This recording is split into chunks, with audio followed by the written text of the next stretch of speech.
नमस्कार, चुनावी विश्लेषण में आपका स्वागत है। 5 राज्यों के बाद अब हर किसी की नजर लोकसभा चुनाव पर है और लोकसभा चुनाव को लेकर 543 सीटों का जो ओपिनियन पोल सामने आ रहा है वो चौंकाने वाला सामने आ रहा है, क्योंकि काफी हलचल हो चुकी है। अब लोकसभा चुनाव की तैयारी शुरू हो चुकी है, तो यहां पर इस बार भारतीय जनता पार्टी 400 सीटों का टारगेट लेकर चल रही है, जबकि कांग्रेस ने यहां पर इंडिया गठबंधन तैयार किया है। तो किसके जीत के दावे में कितना दम है? इस बार एनडीए जीतेगा या फिर इंडिया गठबंधन की वापसी होगी? इस पर कुछ महत्वपूर्ण आंकड़े सामने आ रहे हैं, क्योंकि 2024 की सियासी पिक्चर तो कहीं ना कहीं 5 राज्यों के चुनावी नतीजों से साफ हुई है, लेकिन अब नए तरीके से ओबीसी आरक्षण और अन्य मुद्दों को लेकर अब कांग्रेस चुनावी मैदान में उतर गई है। तो कौन जीतेगा लोकसभा चुनाव, इस पर महत्वपूर्ण आंकड़े। यहां पर बीजेपी के लिए महिला वोटर एक बार फिर से एक बड़े गेम चेंजर साबित हुए हैं। बीजेपी का साइलेंट वोट माना जाता है 2014 में जहां 29% वोट शेयर मिला था, 2019 में यहां 36% वोट शेयर मिला। मध्य प्रदेश, छत्तीसगढ़ और राजस्थान में सरकार बनी, उसके पीछे भी महिला वोटर्स कहीं ना कहीं भारतीय जनता पार्टी के पक्ष में रहा। तो 2024 में हैट्रिक या वनवास पर गई कांग्रेस की वापसी होगी, क्योंकि 2000 जीत को 2024 की हैट्रिक मोदी जी मान चुके हैं। लेकिन इस कार से 2019 को लेकर और 2024 की तैयारी में कांग्रेस जुटी है और इस बार इंडिया गठबंधन बना है। राहुल गांधी ने यहां 49 सीटें हासिल की थी 2019 में, लेकिन इस बार TMC, DMK, JDU, Shiv Sena, NCP, Samajwadi party, national conference, CPM, CPI और आम आदमी पार्टी इंडिया गठबंधन में आ चुकी है। इसके अलावा कई और दल आ जाते हैं। तो इस बार क्या कुछ आंकड़ा होगा? क्या मिलकर जो गठबंधन बना है, ये गठबंधन प्रधानमंत्री मोदी जी को टक्कर दे पाएगा?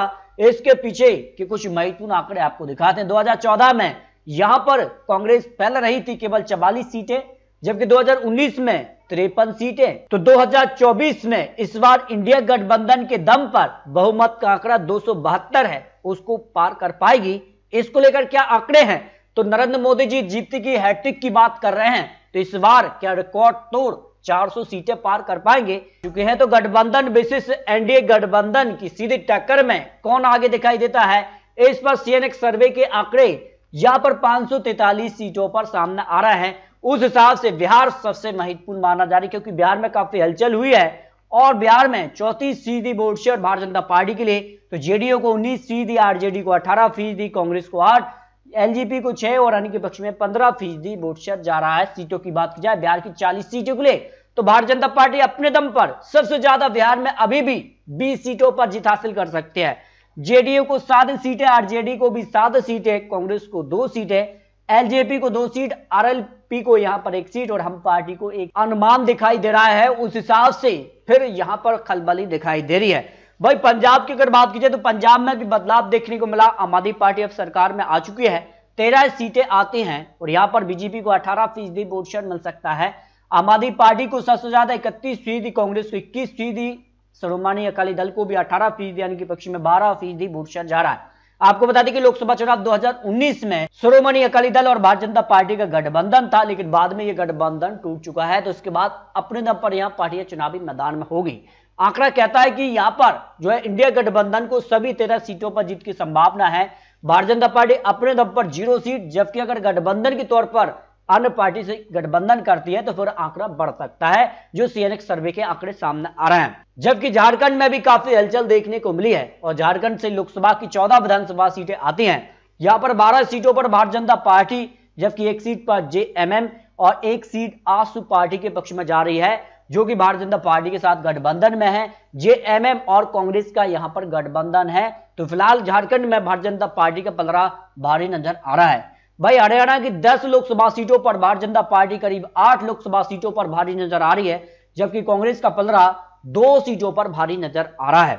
वही छत्तीसगढ़ में हाल ही में विधानसभा चुनाव हुए हैं और विधानसभा चुनाव में भी भारतीय जनता पार्टी ने यहां पर कमल खिलाया है, भारतीय जनता पार्टी ने यहां सरकार बनाई है, उसका भी फायदा मिल रहा है। फिलहाल 7 से 8 सीटों पर भारतीय जनता पार्टी, आपको बता दें कि यह छत्तीसगढ़ के लिए 2019 में भारतीय जनता पार्टी ने यहां पर 9 सीटों पर जीत हासिल की थी, लेकिन इस बार 1 से 2 सीटों का नुकसान दिखाई दे रहा है। कांग्रेस को 4 लोकसभा सीटों पर फायदा मिल रहा है। वहीं मध्य प्रदेश में भी विधानसभा चुनाव भारतीय जनता पार्टी के पक्ष में एक तरफा जीत मिली है और इस बार भारतीय जनता पार्टी टारगेट सभी 29 सीटों का तय कर रही है। फिलहाल आंकड़ों के हिसाब से 24 से 25 सीटों पर भारतीय जनता पार्टी का पलड़ा भारी नजर आ रहा है। 5 लोकसभा सीटों पर कांग्रेस का पलड़ा भारी है। आपको बता दें कि विधानसभा चुनाव में भी कई ऐसी लोकसभा सीटें रही हैं, विधानसभा चुनाव के जो परिणाम रहे हैं उन पर कांग्रेस का पलड़ा भारी रहा है। तो इन सीटों पर भारतीय जनता पार्टी का फोकस रहेगा कि जिन सीटों पर कमजोरी देखने को मिली है विधानसभा चुनाव में, लोकसभा जो क्षेत्र आते हैं तो वहां पर भारतीय जनता पार्टी नई रणनीति के साथ चुनावी मैदान में होगी। तो गुजरात की 26 लोकसभा सीटों पर भारतीय जनता पार्टी का पलड़ा भारी नजर आ रहा है। यहां कांग्रेस को 0 सीट मिल सकती है। यहां पर विधानसभा चुनाव में भारतीय जनता पार्टी ने ऐतिहासिक जीत हासिल की थी, जबकि कर्नाटक की 28 लोकसभा सीटों की अगर बात की जाए तो यह विधानसभा चुनाव में कांग्रेस ने यहां पूर्ण बहुमत सरकार बनाई है। तो भारतीय जनता पार्टी को फिर भी यहां पर 20 लोकसभा सीटें मिल सकती हैं। कांग्रेस को करीब 7 सीट, 1 सीट जेडीएस के पक्ष में जा रही है। 2019 में यहां भारतीय जनता पार्टी को यहां पर बढ़त मिली थी, लेकिन इस बार जेडीएस भारतीय जनता पार्टी के साथ आ चुकी है।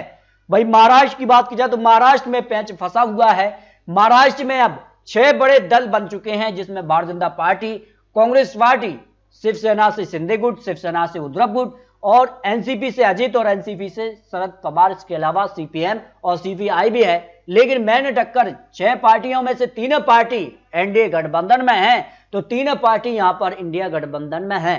फिलहाल भारतीय जनता पार्टी को अपने दम पर 20 लोकसभा सीटें मिल सकती हैं और कांग्रेस को यहां पर 9 सीटें, शिंदे को यहां पर 2 सीटें, शिवसेना उद्धव गुट को 11 और एनसीपी अजीत को 2 सीटें और एनसीपी शरद पवार को 4 सीटें। इस तरह से अगर देखा जाए गठबंधन के तौर पर तो मामला 24-24 सीटों पर आ रहा है।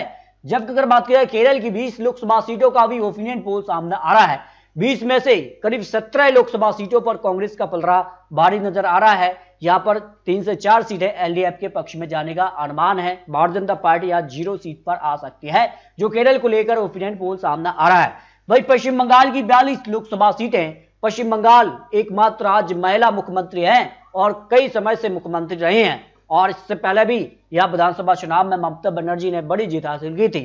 तो 42 लोकसभा सीटों के लिए अगर बात की जाए 2019 में तो भारतीय जनता पार्टी ने यहां पर वापसी की है। लेकिन जिस प्रकार से विधानसभा चुनाव के बाद अब माहौल जिस प्रकार से पश्चिम बंगाल के लिए ममता बनर्जी के पक्ष में दिखा है, 12 से 15 सीटों पर भारतीय जनता पार्टी का पलड़ा भारी नजर आ रहा है। तो 25 से 29 लोकसभा सीटों पर तृणमूल कांग्रेस के लिए यहां पर जीत की संभावना है।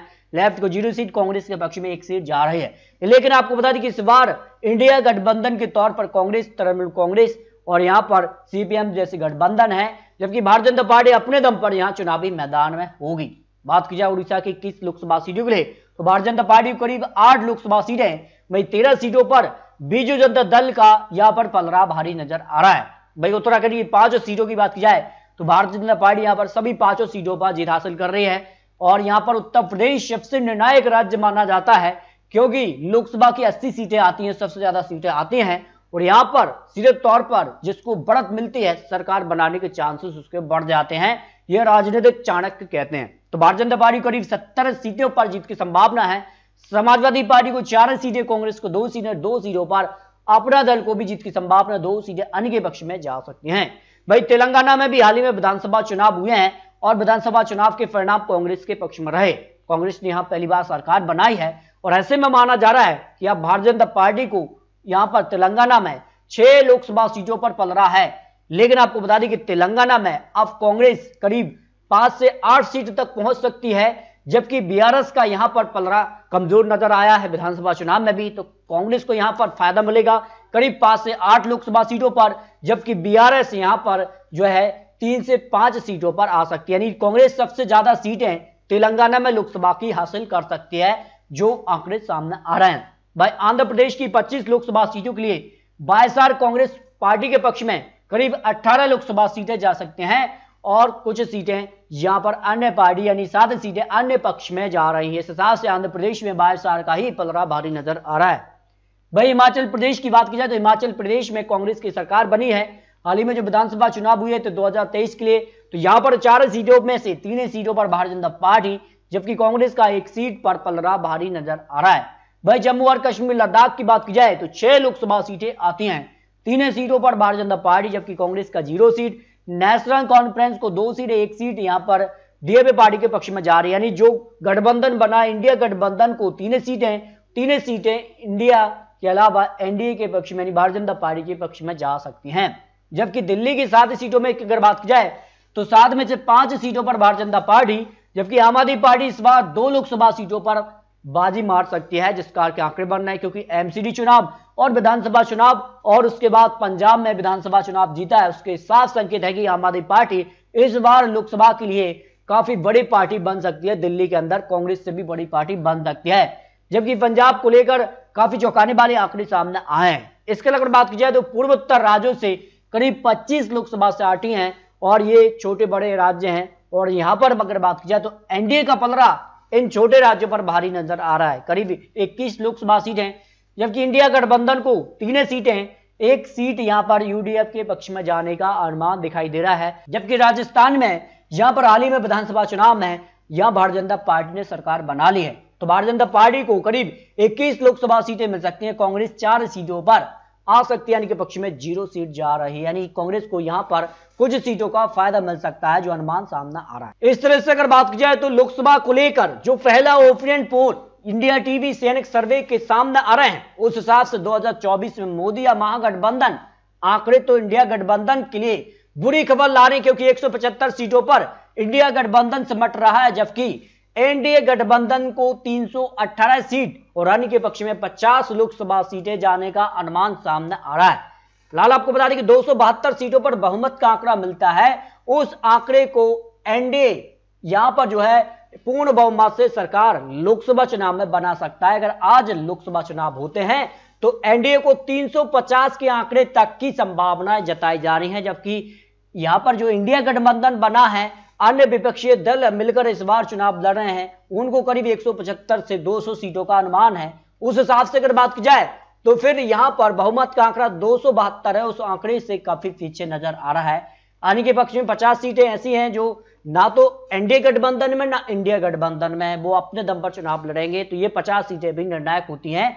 इन 50 सीटों का समर्थन भी मिल जाता है इंडिया गठबंधन के लिए, तब भी बहुमत का आंकड़ा उनसे काफी दूर नजर आ रहा है, जो आंकड़े यहां पर सामने आ रहे हैं। फिर भी आपको बता दें ये चुनावी आंकड़े, चुनावी अनुमान है, और अभी भी जो 4 से 5 महीने का समय बचा हुआ है, उस समय के बीच जनता का क्या रुझान होगा और जनता का क्या मन होगा, क्या वो एक बार फिर से प्रधानमंत्री मोदी जी को जीत दिलाएंगे और हैट्रिक 2024 में लगेगी, या फिर इंडिया गठबंधन कांग्रेस ने जो नई रणनीति बनाई है उस रणनीति के साथ जनता उनके पक्ष में जाएगी, ये तो जनता ही तय करेगी।